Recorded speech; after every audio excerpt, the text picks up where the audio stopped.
सोचो, जिसके ऊपर सबसे ज़्यादा क्रिमिनल केसेस हो, वो एमपी भी बने, एमएलए भी बने और सिस्टम उसके सामने चुप रहा। आज हम बात करेंगे उत्तर प्रदेश के एक ऐसे डॉन पॉलिटिशियन की स्टोरी के बारे में जिसका नाम था अतीक अहमद। एक गांव का लड़का जो देश के सबसे बड़ा माफिया और पॉलिटिशियन बन गया और फिर एक ट्रैजिक एंड का कैसे सामना किया।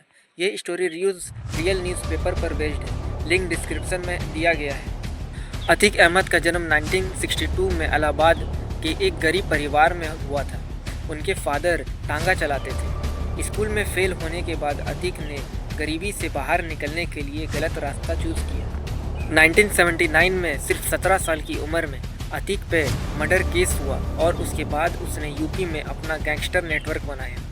1989 में उसका राइवल एनकाउंटर में मारा गया और अतीक अंडरवर्ल्ड का बॉस बना।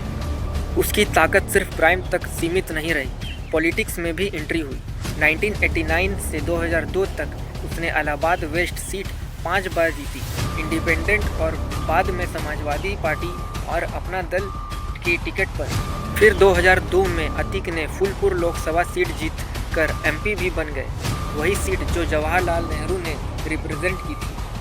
अतीक की रियल स्ट्रेंथ थी उसके क्राइम और पॉलिटिक्स का कॉम्बो। वो जेल में होने के बावजूद अपने लोगों को प्रोटेक्ट करता और अपना नेटवर्क चलाता है। 2005 में राजू पाल मर्डर केस में उसकी अरेस्ट हुई और ये केस उसके डाउनफॉल का टर्निंग पॉइंट बन गया। 2030 में अतीक अहमद को उमेश पाल किडनैपिंग केस में लाइफ इम्प्रिजमेंट दी गई। ये उसका पहली कन्विक्शन था, 100 से ज़्यादा केसेस के बावजूद। उसके पास बहुत प्रॉपर्टीज़ और इलीगल होल्डिंग्स थी जिनके डॉक्यूमेंट्स अब अथॉराइज्ड ने सीज किए, बैंक अकाउंट फ्रीज हुए और प्रॉपर्टीज गवर्नमेंट के नेम ट्रांसफ़र हो रही। अप्रैल 2023 में जब अतीक और उसका भाई अशरफ हॉस्पिटल ले जा रहे थे फॉर मेडिकल चेकअप, 3 लोग मेडिकल रिपोर्टर्स डिस्गाइज में आ गए और उन पे फायरिंग कर दी।